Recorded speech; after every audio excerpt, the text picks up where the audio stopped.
Israel Hamas യുദ്ധത്തിന് ഇനിയും അറുതിയായില്ല. Qatar സമർപ്പിച്ച ബന്ദി കൈമാറ്റ നിർദ്ദേശം ചർച്ച ചെയ്യുന്നതായി ഇസ്രായേൽ അറിയിച്ചെങ്കിലും ഇക്കാര്യത്തിൽ കാര്യമായ പുരോഗതി ഉണ്ടായിട്ടില്ല.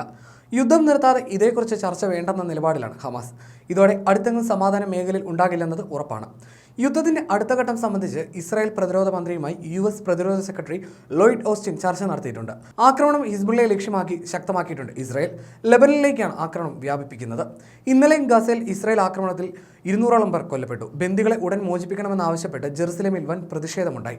ഇസ്രായേലിനെ വെറുതെ വിടില്ലെന്ന മുന്നറിയിപ്പുമായി വീണ്ടും ഇറാൻ രംഗത്തെത്തി. ബന്ദി മോചനവുമായി ബന്ധപ്പെട്ട് പുതിയ ചർച്ച നടക്കുന്നതായി ഇസ്രായേൽ പ്രധാനമന്ത്രി നെതന്യാഹുവാണ് ബന്ധുക്കളെ അറിയിച്ചത്. എന്നാൽ ഇതിന്റെ വിശദാംശങ്ങൾ പുറത്തുവിടാനാകില്ലെന്ന നിലപാടിലാണ് നെതന്യാഹു. ഖത്തർ സമർപ്പിച്ച നിർദ്ദേശം രാത്രി ചേർന്ന യുദ്ധകാര്യ മന്ത്രിസഭാ യോഗം ചർച്ച ചെയ്തതായി ഇസ്രായേൽ മാധ്യമങ്ങൾ റിപ്പോർട്ട് ചെയ്തു. അതേസമയം നേരത്തെയുള്ള നിലപാടിൽ യാതൊരു മാറ്റവുമില്ലെന്ന് ഹമാസ് നേതാക്കൾ പ്രതികരിച്ചു. ആക്രമണം പൂർണ്ണമായി നിർത്താതെ ബന്ദി കൈമാറ്റം ഉണ്ടാകില്ലെന്ന് അൽ-ഖസാം ബ്രിഗേഡ് വക്താവ് അബു ഉബൈദ പറഞ്ഞു.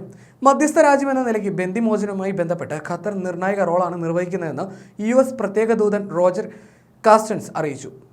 ബന്ദികളെ ഉടൻ തിരിച്ചെത്തിക്കണമെന്നാവശ്യപ്പെട്ട് ഇസ്രായേലിൽ പ്രതിഷേധം വ്യാപകമായതോടെ നെതന്യാഹു കൂടുതൽ സമ്മർദ്ദത്തിലായി. 3 ബന്ദികളെ വെടിവെച്ച് കൊല്ലാനിടയായത് ഗുരുതര വീഴ്ചയാണെന്ന് സമ്മതിക്കുന്ന ഇസ്രായേൽ സൈനിക റിപ്പോർട്ടും പുറത്തു വന്നു. കടുത്ത മാനസിക സമ്മർദ്ദമാണ് വെടിവെപ്പിന് പിന്നിലെന്ന സൈനികവാദം പക്ഷേ ജനങ്ങൾ തള്ളുകയാണ്. ഇസ്രായേലിലെ 3 ഹെലികോപ്റ്ററുകൾക്ക് നേരെ ആക്രമണം നടത്തിയതായി അൽ-ഖസാം ബ്രിഗേഡ് അറിയിച്ചു. 3 സൈനികർ ഇന്നലെ കൊല്ലപ്പെട്ടതായും 49 പേർക്ക് പരിക്കേറ്റതായും സൈന്യം അറിയിച്ചു. ഹമാസിൽ നിന്ന് ഇസ്രായേലിന്റെ സുരക്ഷയ്ക്ക് ഭീഷണി ഉയരാത്ത സാഹചര്യം ഉണ്ടാകണമെന്ന് US പ്രതിരോധ സെക്രട്ടറി ലോയിഡ് ഓസ്റ്റിൻ ഇസ്രായേലിനെ അറിയിച്ചതായി പെന്റഗൺ വ്യക്തമാക്കി. അതിനിടെ ഇസ്രായേൽ ഹമാസ് യുദ്ധം അവസാനിപ്പിക്കാൻ 3 ഘട്ട കർമ്മ പദ്ധതി മുന്നോട്ട് വെച്ചതായി ഈജിപ്ത് അറിയിച്ചിട്ടുണ്ട്. ഇരു കൂട്ടരുടെയും പരിഗണനയ്ക്കായി പദ്ധതി സമർപ്പിച്ചതായി മറുപടി കാക്കുകയാണെന്നും ഈജിപ്ത് സ്റ്റേറ്റ് ഇൻഫർമേഷൻ സർവീസ് മേധാവി ദിയ റെസ്വാൻ അറിയിച്ചതായി റോയിട്ടേഴ്സ് വാർത്താ ഏജൻസി റിപ്പോർട്ട് ചെയ്തു. ഗസയിലെ രക്തച്ചൊരിച്ചിൽ ഒഴിവാക്കി സമാധാനം പുനഃസ്ഥാപിക്കാൻ ബന്ദികളുടെയും തടവുകാരുടെയും കൈമാറ്റം ഉൾപ്പെടെ വിവിധ ഘട്ട വെടിനിർത്തലാണ് ഉദ്ദേശിക്കുന്നത്. കൂടുതൽ വിവരങ്ങൾ ചർച്ചകൾക്ക് ശേഷം മാത്രമേ പുറത്തുവിടൂ എന്നും അദ്ദേഹം പറഞ്ഞു. അതേസമയം ഗസയിൽ ഇസ്രായേൽ സേന കനത്ത ആക്രമണം തുടരുകയാണ്.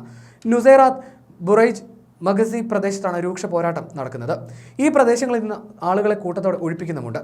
അതിനിടെ വടക്കൻ മധ്യ തെക്കൻ ഗസകളിൽ ആക്രമണം രൂക്ഷമായി. മഗസി ഉൾപ്പെടെ അഭയാർത്ഥി ക്യാമ്പുകൾക്ക് നേരെ നടന്ന ആക്രമണത്തിൽ നിരവധി പേർ മരിച്ചു.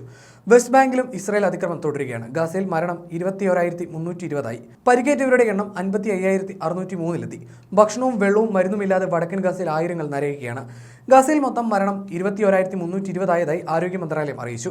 ഹമാസിന് ധനസഹായം നൽകുന്നുവെന്ന് ആരോപിച്ച് വെസ്റ്റ് ബാങ്കിലെ മണി എക്സ്ചേഞ്ച് കടകളിൽ ഇസ്രായേൽ നടത്തിയ ആക്രമണത്തിൽ ഒരാൾ കൊല്ലപ്പെട്ടു. വ്യാഴാഴ്ച 2 ഓഫീസർമാരും സൈനികരും കൊല്ലപ്പെട്ടതോടെ ഒക്ടോബർ 7 യുദ്ധം ആരംഭിച്ചതു മുതൽ മരിച്ച ഇസ്രായേൽ സൈനികരുടെ എണ്ണം 501ആയി. കരയുദ്ധം ആരംഭിച്ചതു മുതൽ 173 സൈനികരാണ് കൊല്ലപ്പെട്ടത്.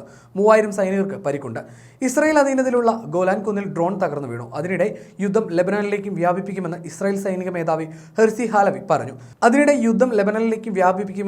ഇസ്രായേൽ സൈനിക മേധാവി ഹെർസി ഹാലവി പറഞ്ഞു. ലെബനനിൽ നിന്ന് ഹിസ്ബുള്ള ആക്രമണം ശക്തമാക്കിയ സാഹചര്യത്തിലാണിത്.